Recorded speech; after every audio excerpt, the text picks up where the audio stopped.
Wait, here is a graduation surprise. Okay, this is wonderful. Here is Amy. She's flown in to surprise us for graduation and for Mother's Day. Got my bags packed for a month. Good. Okay, great.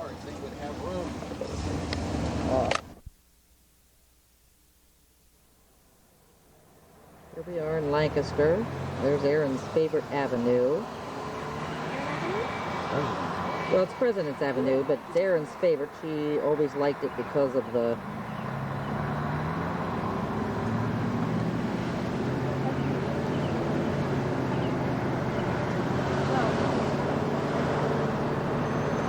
Well, there's the Franklin and Marshall sign. Dad's going real fast because we need to get here for graduation.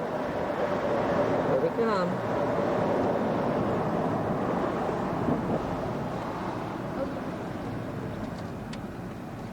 High staff, parking only, no parking. I wouldn't worry about it. If we get a ticket, we get a ticket. Yeah, I think this is just...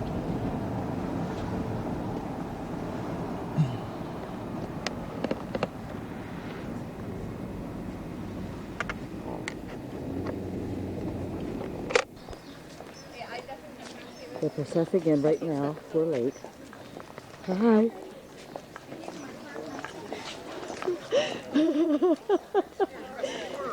Is that a surprise or what? Okay.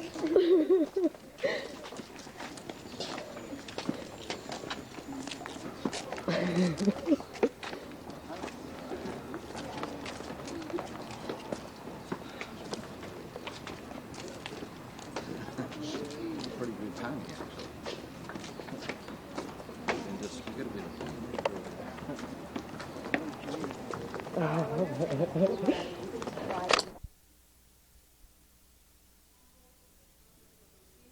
membership of our society, certain persons who having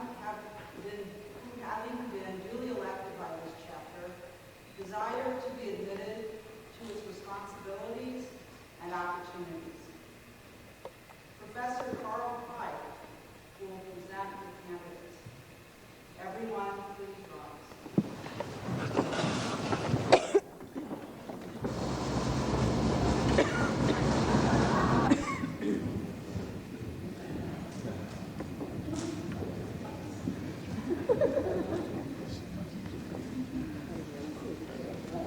She's in the beginning. She's the very first one.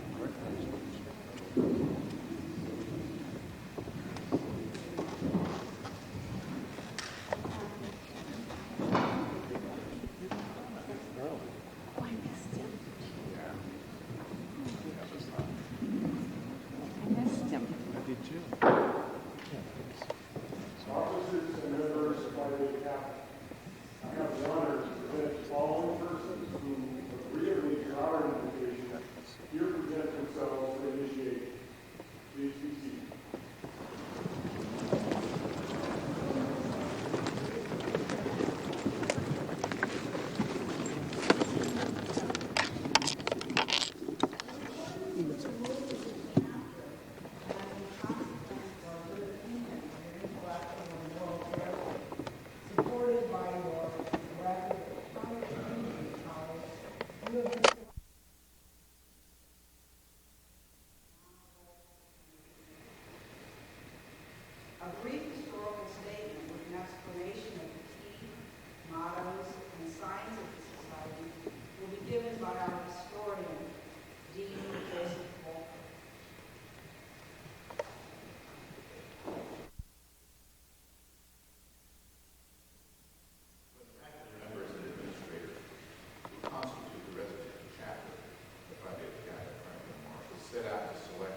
society, that you will obey the laws thereof, and that in the election of members you will have paramount regard for moral character and scholarly attainment.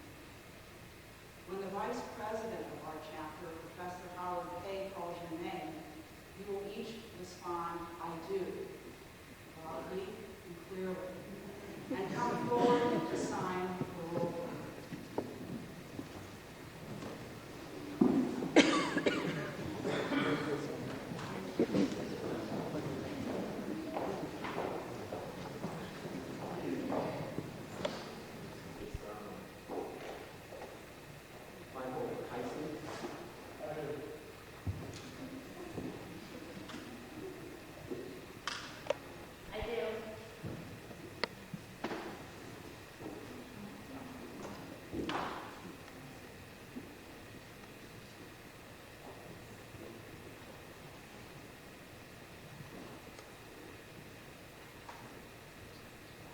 Matthew Clausen Osborne.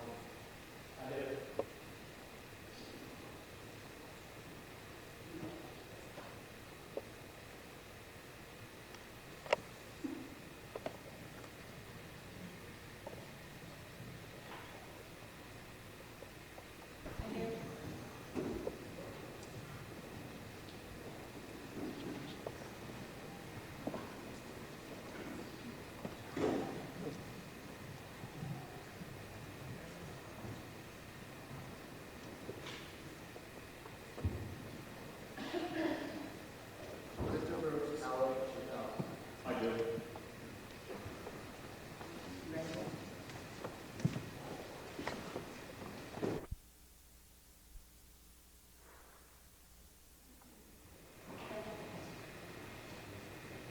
It is a great pleasure and indeed an honor to be asked to speak to you this morning. New members of Phi Beta Kappa, I will say once again, you are a distinguished group. From the perspective of grade point average, you have the highest overall GPA of any group inducted at Franklin and Marshall, at least in the recent history of the college. What is even more significant, however, given that Phi Beta Kappa is never simply about the GPA, is your record of intellectual accomplishment. Your 46 members have completed 36 independent study projects, 20 Marshall projects, 10 Hackmans, 9 summer travel research awards, and 3 misses, in addition to going to class and writing all those papers. May you continue to receive great pleasure in the words on Phi Beta Kappa Key, the love of wisdom which you have so admirably demonstrated here. This morning I would like to share with you some thoughts on a subject that has brought me great pleasure over the years, my study of the novels of Jane Austen. Now you may wonder why at this particular moment, when most of you are setting off on the path of further education or demanding professions or both, I would choose to talk about Jane Austen as connoisseur, courtship, and marriage. Most of you are not embarking on that particular path at this particular time, and you may wish that I would talk of something a bit more serious. I will simply say that only those who have never been married would believe that marriage is not a serious subject. But that is not the aspect of Austen's work that I wish to discuss today. Rather, I want to talk with you about my ongoing study of Jane Austen and the rise of professions. First, two acknowledgments or perhaps reservations or even apologies need better work. As I talk about the role of professions in Austen, let me say right from the start, I am talking about a world that is white and male. Now for that, you must not blame Austen or me. Hegemony was intrinsic, after all, to the world in which Austen lived, and although she had many perceptive, even trenchant comments to make about the role of women, a profession other than governess or author or wife was beyond even Jane Austen's imagination. Second, I'm going to assume that we all know something about Austen's novels. Indeed, it has been difficult to ignore her influence on film and popular culture during the past decade. There has been at least one period film, sometimes several, on each of her novels, and there are 2 films that offer modern, and some would say scandalous versions of Pride and Prejudice, Clueless, and the recently released Bridget Jones's Diary. Given this assumption, I will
Tom, you've been a loyal friend of our chapter of Phi Beta Kappa.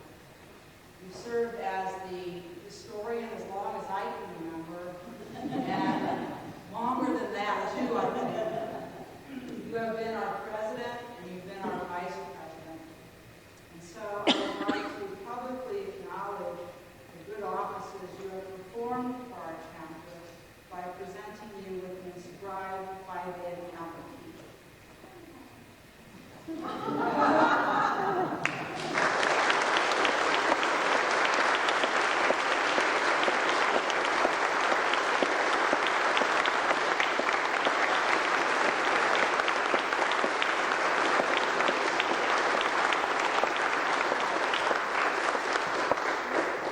I also want to offer you our every best wish for what comes next.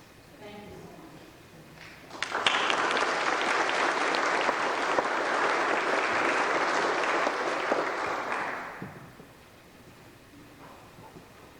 Initiates, friends, parents, and members, you are now invited to a reception that we have prepared out on the lawn outside of the building. This concludes our ceremony for today. Thank you all for participating.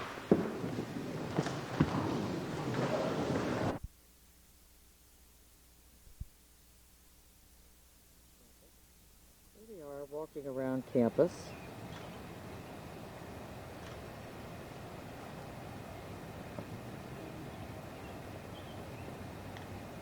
Franklin and Marshall, Erin's alma mater. There's her old dorm. There's a dorm that Erin stayed in her junior year. The one she hated.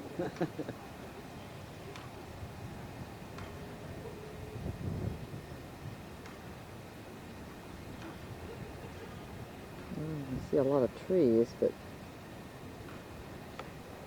we're setting up for graduation. This is where we're going to be tomorrow when we see Erin.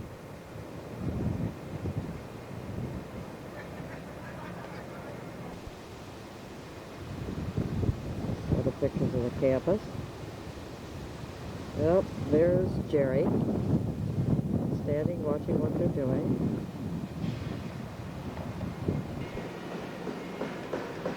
There's the William Hackman Physical Sciences Lab where Erin did most of her work. Well, let's take a picture of these beautiful flowers that she'll see for the last time unless she comes back on her.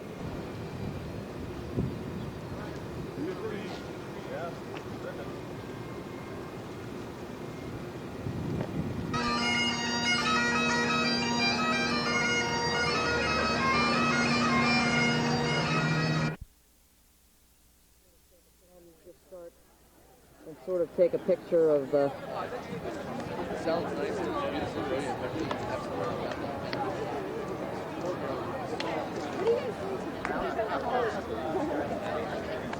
Have you learned how to zoom in and out? Oh, shoot. Now, I was going to get a picture of you. Yes, I did learn how. There's our girls standing, chit-chatting. They haven't discovered me yet. Alumni Sports and Fitness Center is where the graduation is going to be. There's those girls again.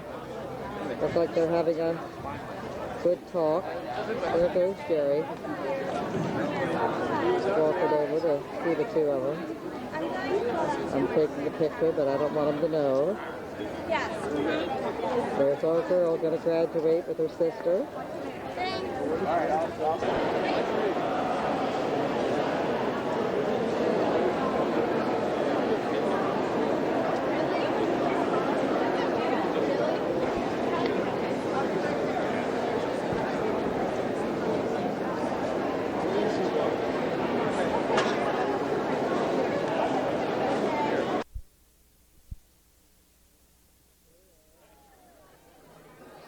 Here we are, there's graduation day.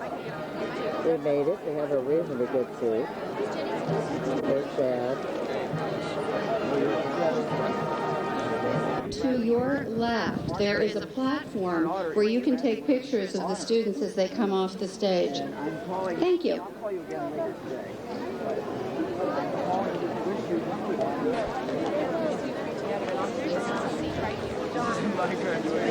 Now,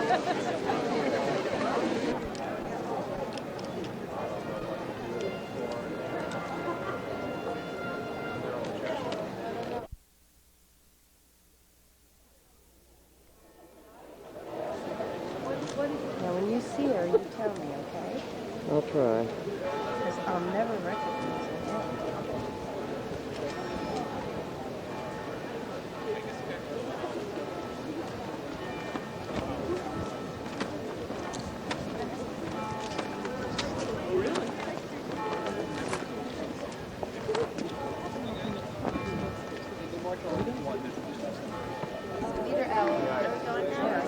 Oh, I got lucky on that one.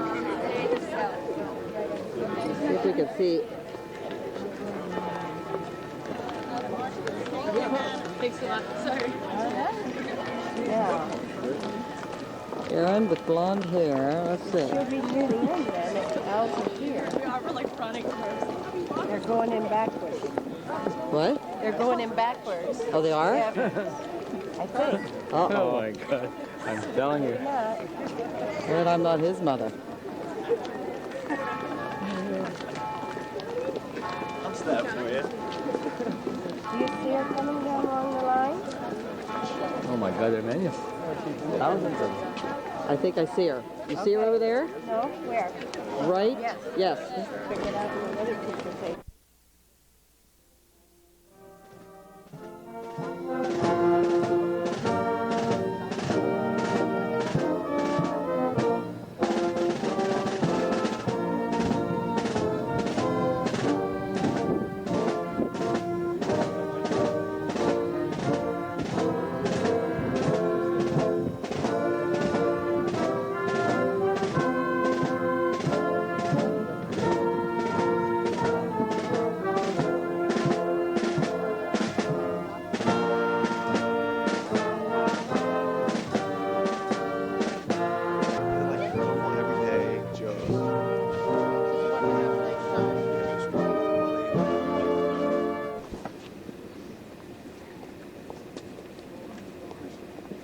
Today, the class of 2001 has come together for the last time as students of Franklin Marshall College to celebrate your achievements of their great adventure of their minds and hearts. Together, they have known the joys of discovery, the responsibilities of commitment, and the beauty of sharing in community. May they be of good cheer, for in these halls they have laughed and dreamed and dared. May their memories and accomplishments of these last 4 years fill them with courage and confidence. And on behalf of this class, thanks for mothers. And thanks for this perfect day. Amen. Amen. Especially the class of 2001. Welcome and good morning. It is my great pleasure as chair of the board of Franklin and Marshall College Board of Trustees to open the college's 2001 commencement exercises. As trustee of the college since 1982, I have had the opportunity to watch the remarkable development of this college. Class of 2001, when you enrolled, you were among the first to use the new Alumni Sports and Fitness Center. You were among the first to use that center. During your 4 years at the college, you witnessed, among other things, the opening of the Hackman Physical Sciences Laboratories, the Barshinkas Center for Musical Arts in Hensel Hall, and the Phillips Museum of Art in the Steinman College Center. Summa cum laude.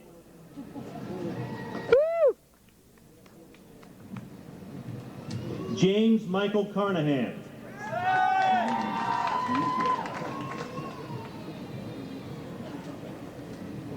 James Edward Carter.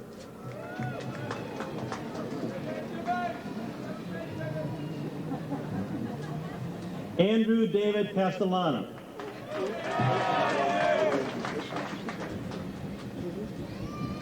Ryan Thomas Kayer.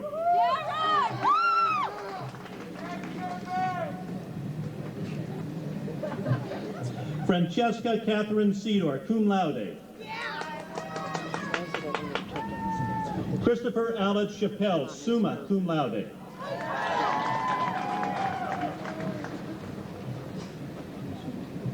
Elena Alexandra Chernow.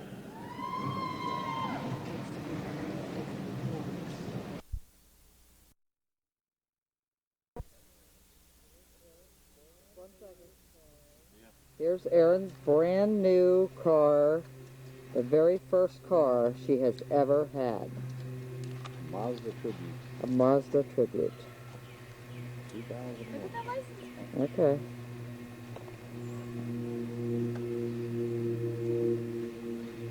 Here we go.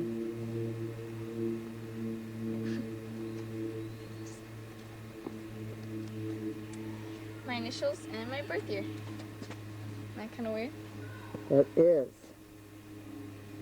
Okay. What do you have to say about your new car? I love it. I need to go hiking. Erin's ready now. Okay, and over there beside her is the truck that poor Soon to be sold. Jerry's probably now going to sell the truck. And you can look at my ex car. And we're going to keep, there's Erin's new car, and here is Erin's old car. Yeah, they look nice. We're going to keep that car now. We'll get rid of the truck, and then once Brutus, our expedition, once we trade that in, we're going to get another truck. So Jerry will have his truck back again. Here comes Marissa. Here she comes. There's Marissa. She's here visiting. She decided to play hide and seek with us.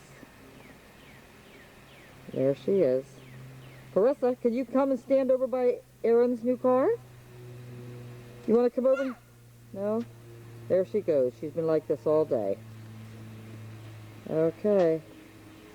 There's Jerry. He's taking a look at it. He thinks, I think I'd like a new car like that. Erin's lucky. Erin is lucky. Here you are.